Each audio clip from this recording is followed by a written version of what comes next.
everyone. My name's Kate Strawn. I'm a perinatal pathologist based here in Wellington these days, formerly based in Auckland and now working between the two sites. And I've been asked to speak today just a brief overview about perinatal postmortem examination and some alternatives to that. So following a perinatal death, it can raise a whole lot of questions. There's sort of the obvious ones around why did the baby die? It may be important to have some understanding of when the baby died. Was something missed? Will it happen again? And what are we going to do next time to treat this woman and to look after her in her next pregnancy? And a postmortem examination may be able to help answer some of those questions. And I think it's important that parents have the opportunity to make an informed decision about whether a postmortem examination is the right course of action for them to take in this situation. So the request for autopsy, it's not an easy conversation to have, but it is part of the continuing care of this woman and this family.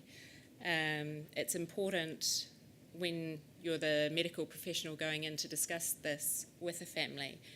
It's important to know why you're asking and to have some understanding of what's involved, and that's part of what I'll cover today. So why do we do it? Again, there's sort of the obvious side of it, to establish a cause of death, and we may be able to identify some associated pathologies. It may be, depending on the circumstances, it may be important to confirm antenatally diagnosed abnormalities or to direct other screening. And we work very closely with the geneticists in particular to allow them to optimise their care of the patient down the track as well. And perhaps most importantly, our aim is to help identify anything that may impact on the next pregnancy. So what do we need? With a hospital postmortem examination, we need consent signed by usually the mother, but the appropriate person, and by the health professional. We do need a full clinical summary or a photocopy of the notes so that we have all the information we need and we can tailor our investigations to optimise the information gained. And that's where, if there's a particular question that the team want answered, to let us know that so that we can do our best to do that. We like to know where to send the report to. And we can't proceed with any postmortem examination without appropriate ID on the infant. And always the placenta. I'll mention that a few times. So what should your expectations be?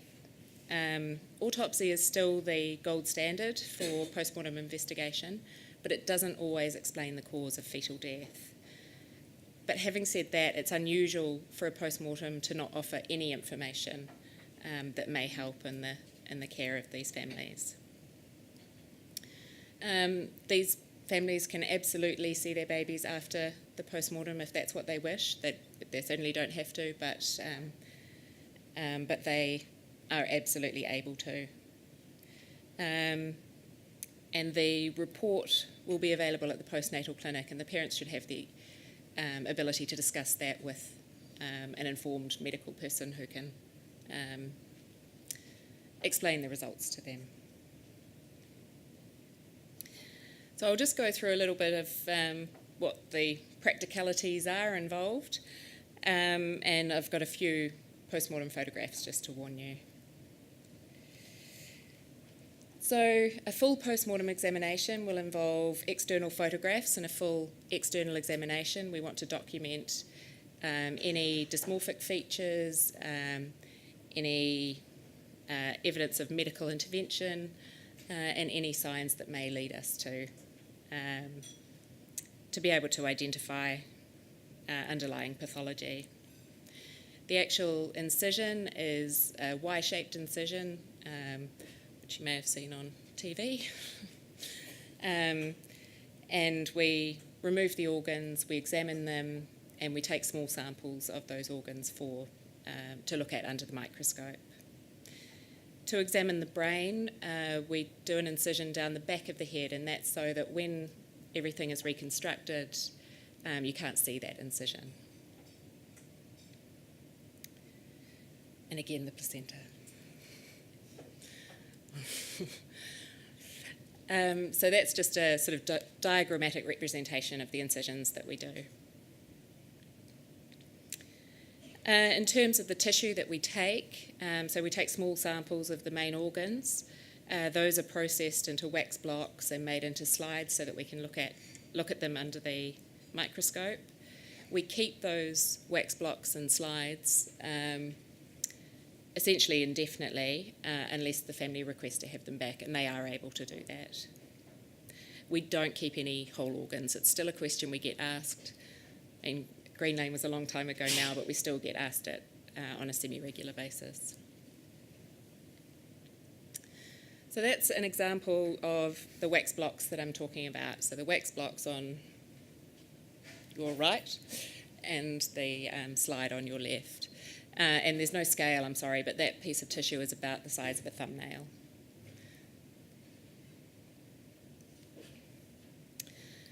And then after the postmortem examination, our technicians do an amazing job of reconstructing these babies. So just showing some pictures of that, the tiny suturing that goes into closing these incisions, which will then they'll then have a dressing put over them, and the baby will be bathed and clothed and wrapped. Some challenges at different gestations. At the very early gestations, the skin is too fragile to be able to suture it, and in those cases we use glue and actually get a good result, I think. And just showing that incision down the back of the head as well. So an older baby on the left with the sutured incision, and the one on the right with it glued. And there can be all sorts of challenges. There's no hard and fast rules with these things. We sort of adapt as best we can to get the best result for each baby and their family. So in this case, there was quite a bit of maceration and a lot of skin slip, and the baby was wrapped to try and minimise any leakage and things. And then the babies will be, as I said, bathed and clothed and wrapped. And a lot of parents provide us with clothing, but we also have a store of clothing with us that we can use. So that's an overview of a full postmortem examination. There are some alternatives to that, and we can be pretty flexible, and we're always open to having a conversation about what's best for a particular family. And that may entail a limited internal examination, limiting it to either one particular organ of interest or one body cavity, and again it depends on the underlying pathology and the reason for the postmortem. The family may prefer to have an external examination only, so no internal examination of the infant, and that can be done either by a pathologist or by staff on the ward. Photography can be extremely useful, particularly where a postmortem isn't going to take place and where the baby's been examined on the ward. Just having some documentation of appearances and something to go back to if questions arise at a later date that may be useful in determining exactly what's gone on. And by that I'm thinking of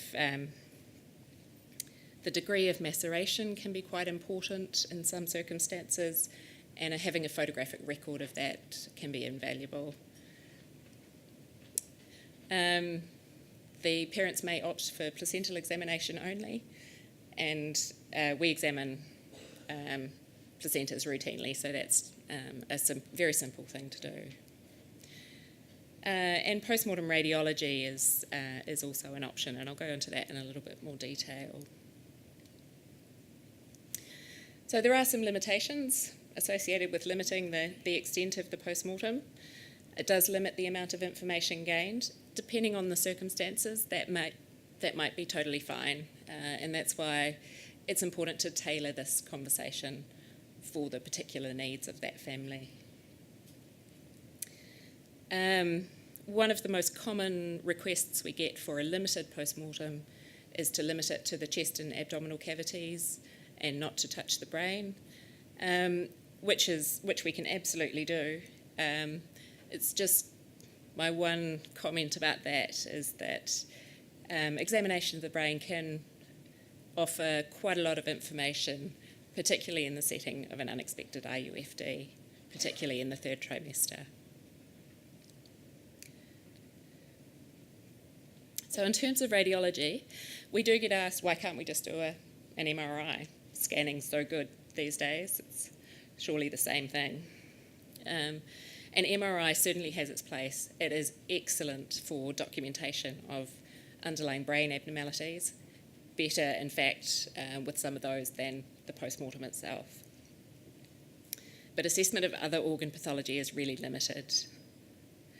And CT and X-ray are very good for looking at bone, and CT may show collections of blood additionally, but have limited utility in, again, assessing other organ pathology. So the autopsy, it is an invasive procedure, but depending on the circumstances and what's right for a particular family, it may offer useful information for those families going forward. And don't ever forget the placenta. And that's just a summary. That's our team now. So we've got 2 based in Auckland. I'm based here in Wellington, and Justine and Wendy are based in Christchurch. And Jane, although she's semi-retired, is still working with us and covering some leave and things, so she's still around.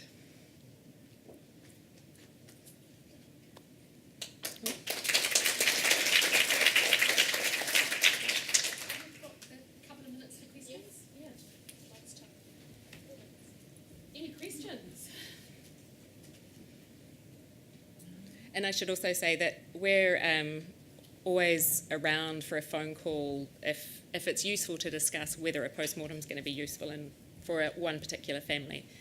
We're happy to take a call and talk that through. Just a primary question, how long does it take on the average now for the postmortems to come through? I was thinking much earlier. So when we're speaking with families, they often want to know when the postmortem report will be ready. So a rough idea how long it takes. Sure, we aim for 8 to 10 weeks for the postmortem report, and it's actually a topic for our discussion at our next quarterly meeting that we need to get that closer to 6 to 8 weeks. So we're working on that.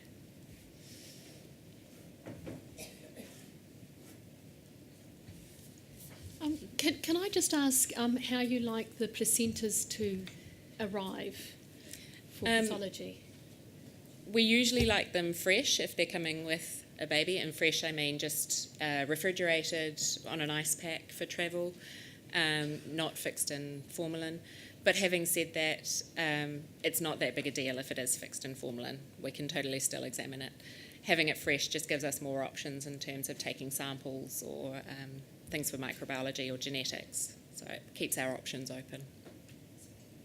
Kate, do you come speak to the parents as well? I know Jane used to come speak to them.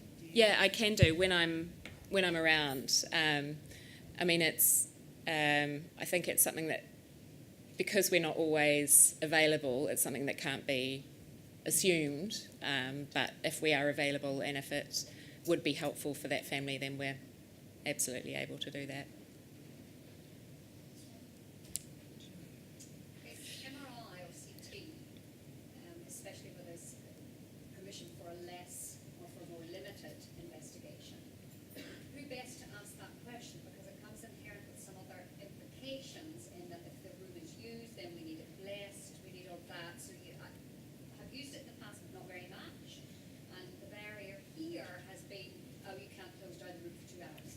Yeah. 3 hours. So who best to ask for that? And I think most of my experience of that has been in Auckland, and there we have a lot of interaction with our radiology department. We have one particular radiologist who's very open to this, which has been very helpful. I think MRI in particular can be really challenging because it takes more time and the resource is more limited. So yeah, it's one of the, I don't really have an answer for you other than finding a willing radiologist. Okay, well, thank you very much. One more? With families who don't want an invasive PM with, say, late stillbirth or an IUFD, and they just want the placenta checked, what's the likelihood you'll find a reason? Is it 50% or less, or It depends on the gestation. more term end? Yeah, towards the term end, examining the placenta I absolutely think is worthwhile if the parents opt not to have a postmortem, and will show significant pathology in a significant proportion of those cases.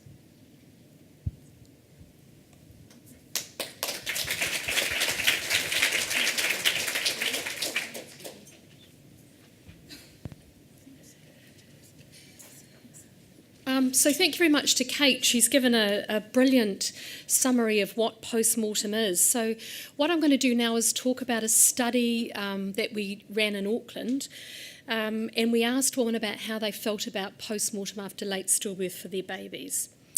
So actually here I am just looking at that. It goes that way. Okay, so for many women, as we know, stillbirth is the unthinkable tragedy coming completely out of the blue. And we know that the majority, postmortem stillbirth, the majority occur in women who'd been considered low risk for pregnancy complications. And late stillbirth after 28 weeks does seem particularly tragic because we know that if those babies had been born alive, they would almost certainly have survived. And it occurs in around 160 New Zealand families every year, so it's quite a significant number of families who are affected by late stillbirth. And at this devastating time, parents and families are suddenly faced with a decision that no family should ever have to make, should they have a postmortem for their baby.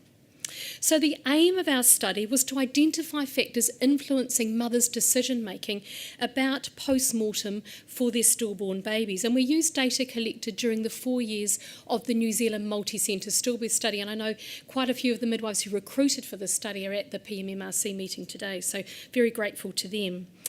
And it was a case control study. It recruited from 7 New Zealand DHBs between 2012 and 2015. So I'm going to give you 4 years of that data in 10 minutes.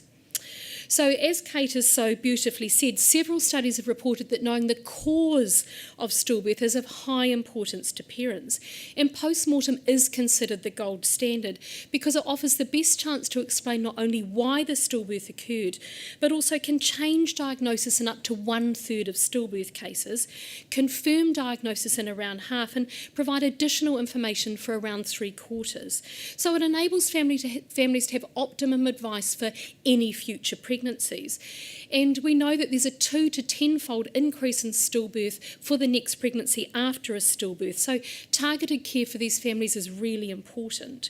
And postmortem also helps to reduce self-blame for parents, with parents reporting that finding out a cause or ruling out a cause if the stillbirth is unexplained can alleviate fear and uncertainty, and it assists them with grieving. And clinical knowledge gained about why babies died can help improve outcomes for future similar cases. Now, for our study, the eligible cases were women with singleton pregnancies and late stillbirth with no known congenital abnormality. And in total, 169 women consented to participate. And data were collected by face-to-face interview with our trained midwives and from the women's clinical records. Now, the interview was arranged through the lead maternity carer before 6 weeks postpartum and occurred at a median of 22 days after the birth and usually took place in the woman's own home. Now, the demographics of the women, now I'm not going to read them all, but you'll see the majority were non-European, which is consistent with what we've been hearing this morning about inequities. 60% were overweight or obese and 22% were smokers. 72% had a self-employed midwife as their lead maternity carer, and nearly 1/3 of the babies were known to be small for gestational age, using customised centiles at birth. Now, all 169 of the women recalled being asked about a postmortem for their babies, and 59% of women chose a full postmortem, which is what we would have expected from those regions of New Zealand. It was reassuring to see a further 28% agreed to a placental examination, although not a full postmortem, and as Kate has said, this can assist in identifying a cause in many cases. Another 4% of women in our study consented to an external examination, limited post-mortem babygram or MRI, and it left only 9% of babies that had no examinations at all.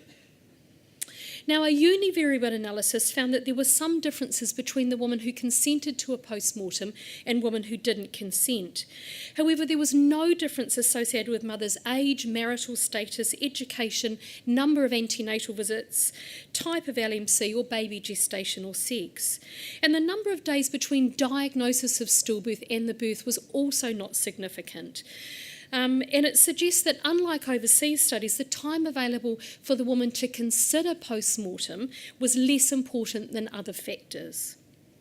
However, what was significant in our univariate analysis, and again this is what we've been hearing this morning, was that Māori Pacific and multi-paris subgroups of women, so these were women with parity 2 or more, were less likely to consent to a post-mortem.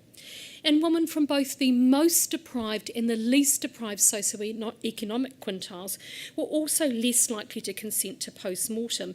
But we felt that that could have been due to different reasons, because the most deprived women were more likely to decline all or any investigations, whereas the least deprived women were more likely to choose alternatives such as an MRI or a babygram.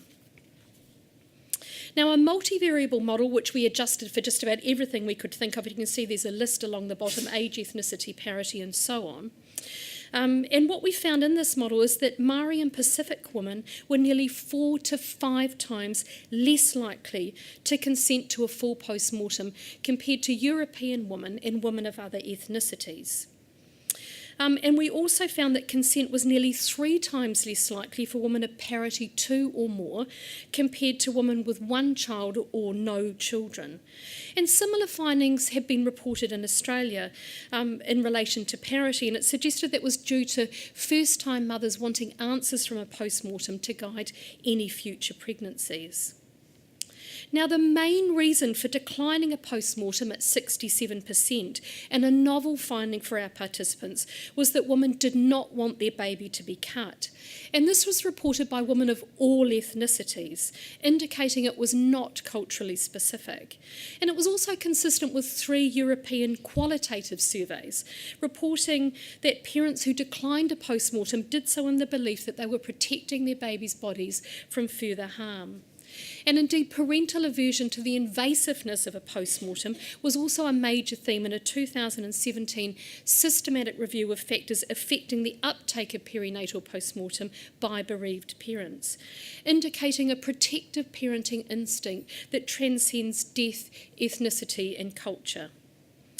And in our study, no woman reported cultural reasons and only 1 woman reported religious reasons for declining a post-mortem. And that's similar to a UK survey, finding that although religious and cultural reasons were perceived as a significant barrier to post-mortem after stillbirth by most UK doctors and midwives surveyed, it was not by the majority of bereaved parents. Now, reassuringly, no woman who consented to a post-mortem regretted her decision at time of interview, although 2 women who chose a post-mortem were unsure, and that was because the cause of the stillbirth was actually diagnosed through maternal investigations, although it was confirmed by post-mortem. And this compared to 10% of women who had declined a post-mortem, reporting a definite no, that they would not make the same decision again.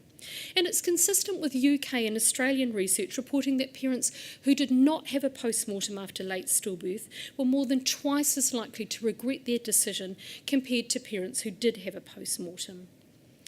Now, a UK study of parents' experience of stillbirth emphasised that when a baby is stillborn, we only have one chance to get it right. And acknowledging that it's normal parenting instinct to want to protect a stillborn baby may assist parents with the dichotomy of wanting to consent to a postmortem to find answers and yet wanting to avoid further harm to their baby's body. And provision of clear information about the physical effect of the postmortem examination on a stillborn baby's body, which was so beautifully shown by you, and also how Māori and Pacific beliefs could be incorporated into the postmortem procedure may help parents decide whether to have a postmortem or not for their babies. But there's certainly a need for further research in this area.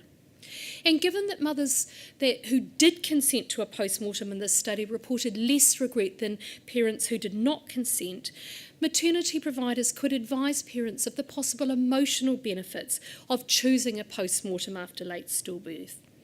And finally, grateful thanks to everybody involved in this study, but particularly the mothers of the stillborn babies who so generously participated at such an incredibly difficult time in their lives. And I'll just leave you with some of the comments from the mothers about postmortem. Thank you very much.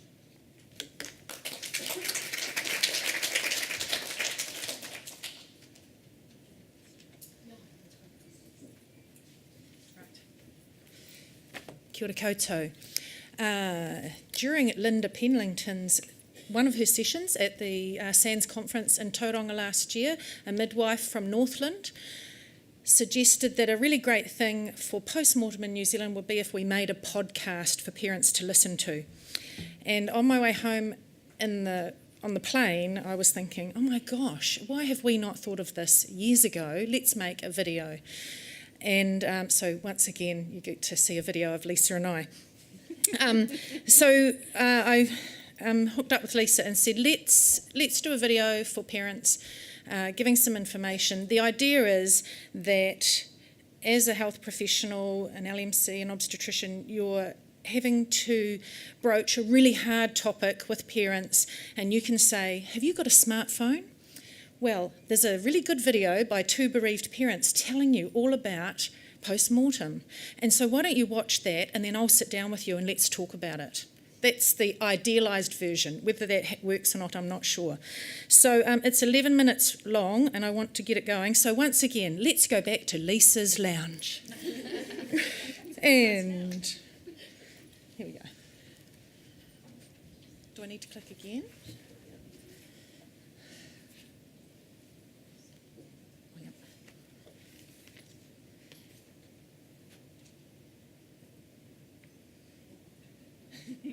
You'll do it, yeah. Very good.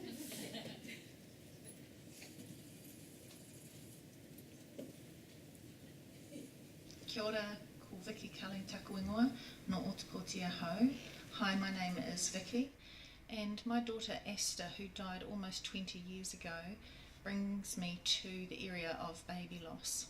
Tēnā koutou katoa, he urio no Parihauraki, ko Ngāti Tamatera te iwi, ko Marutuahu te tangata ko Lisa Parakuahau. Kia ora. My name is Lisa, and Jasmine Lee brings me to this kōrero today. She was born perfect and still 12 years ago.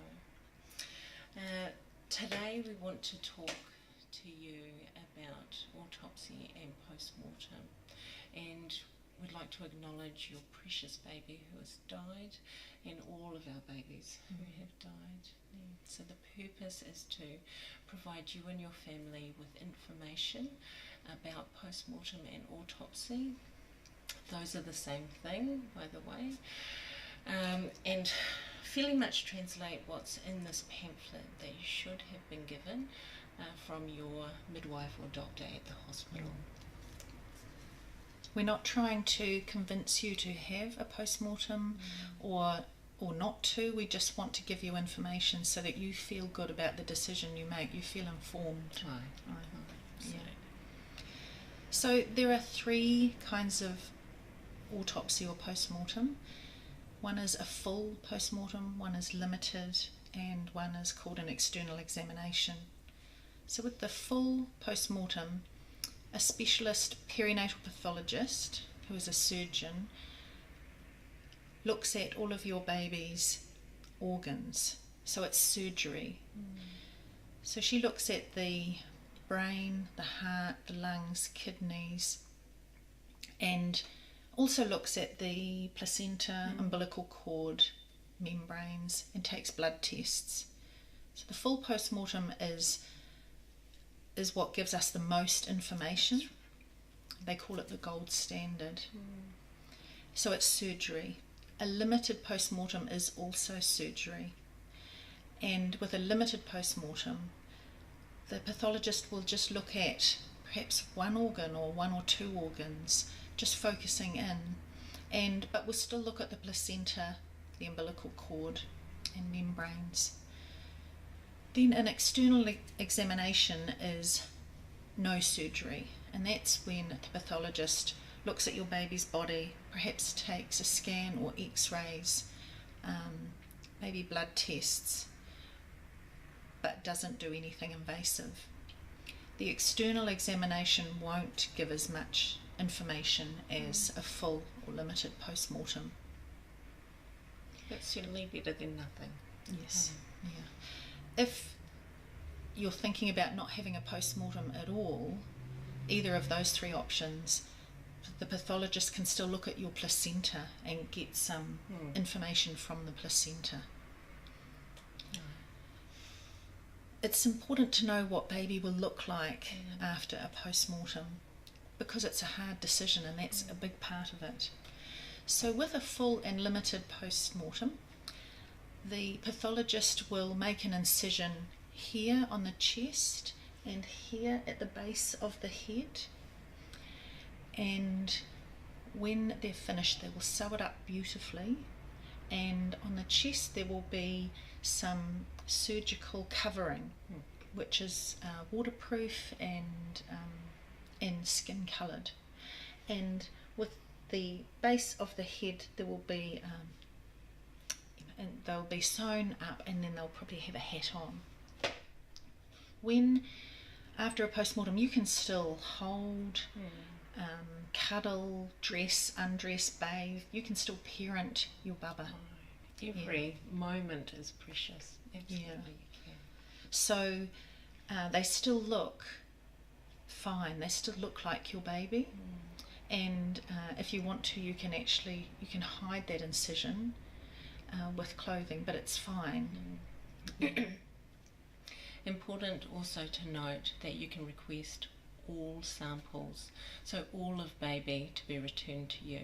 So that's important for many families, and particularly important for our Māori whānau. Yeah. So in terms of location, postmortem and autopsy are performed in our three main centres of Aotearoa, so Auckland, Wellington and Christchurch, and sometimes autopsy postmortem can be performed in Dunedin. So there is a whole heap of very valuable information in this pamphlet for you and your family. It's a SANS pamphlet, so this should be in your SANS support pack that's provided to you at the hospital. If you don't have one, please ask your midwife or your doctor to provide. So transporting Bubba, you can transport you and your family can transport in your car, transport to the main centre. If Bubba needs to be flown, then it's important to know that baby will be placed in a casket in the hold, and the air staff are just so respectful during this process. At the other end, a funeral director will be there to pick up Bubba and transport Bubba to the hospital and then return them. Okay. So time frame wise, it's typically a day. They try, everyone within the pathology service tries to have your baby returned on the same day as much as possible. If that's not possible, then it will be the next day. Yeah, so baby may be away from you overnight, but they will do their best to have baby for as short a time as possible, because they know how important it is for you to spend those precious moments with your baby. Another thing you should know is the whānau rooms that are available at many DHBs, so you should ask your midwife and your doctor about those. So that's a space for family to be together, and particularly for us Māori, to perform karakia and the like during this process. Something else that I guess families, whānau, particularly Māori, think about is our kawa and tikanga when transporting baba. Okay, so there'll be specific protocols, kawa, that you may need to consider, and clearly it will be your whānau who will give you the guidance on that, but just something to note. After a postmortem has been done, the pathologist will write up a report, and that report will be returned to your midwife or doctor or GP, and you will be contacted and they'll let you know when that report is back to go over it with you to see what has been, if the reasons why your baby has died have been discovered. It takes around 8 weeks, but sometimes even up to 12 weeks for a report to come back. The reason for that is because the pathologist may need to talk to other people about her suspicions. She may need to do some testing. She may need to talk to people overseas and even send samples overseas. So please just know that while it can take quite a while, and we know how hard that is, that it is happening, and it will come back around 8 to 12 weeks. The report is written in medical language, so that's why it's important to have that appointment with your midwife or doctor so you can go over it and work it out. Sometimes the pathologist doesn't find out why our babies have died, and that is really hard because we've made that big decision to have a postmortem, and that does happen for a certain percentage of babies. It's called unexplained. Our experience was that our daughter, we had an unexplained stillbirth. We didn't find out exactly why she died, but one way we looked at it was that we know what she didn't die from. So that brought us some comfort. We know it wasn't a cord accident, and we know it wasn't an infection. So maybe be prepared for that as well, and that's something your midwife can talk to you about. I mean, we both well know just how raw the sadness and grief is at this time for you and your whānau. So we're hoping that this information will make it a little bit more gentle for you and your family to make that decision. Now we're also going to put the website address for SANS at the end of this video. SANS is an organisation that supports families when their babies die.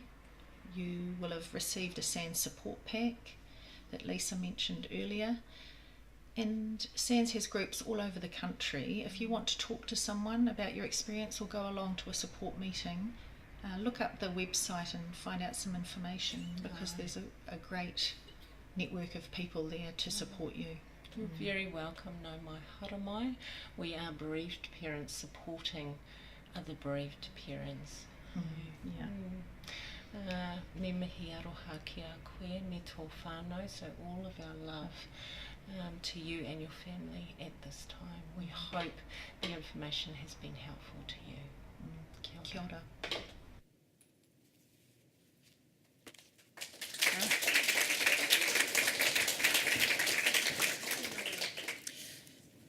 So Kate, did it pass? Is it all right? Because we didn't run it past a pathologist. We did. It took 3 afternoons, and we do have a bloopers reel, which is hilarious. And I just said, let's just get it up there. Let's just get something up there so that parents can. There's a resource. So you might be wondering, well, how do we find it? So I've got some sheets here letting you know how to access it and what it's about. And the idea is that you might, and I guess what we're thinking about here is parents being in a hospital setting.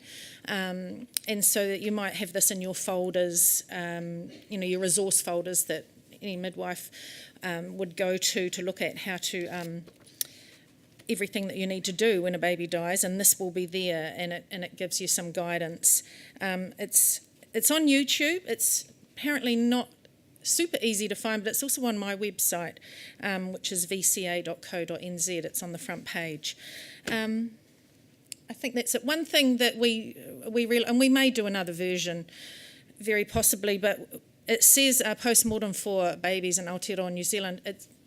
It doesn't apply to babies who die in the community and for who are under coronial investigation. And so our first version we said that, and of course that dropped off. So just be aware of that if you're working with a family who have a sudden infant death of a baby at home. Some of this applies. You can say what they say about the post-mortem applies, but some of that decision-making doesn't apply. It's up to the coroner. Okay, are there any questions? I'm really wary that we're at 3:05. No. Anyone want to get copies of this? I'll put it up here. Yeah. Maybe come and get it on the way out. Or I'll put it up here on the table on your way out.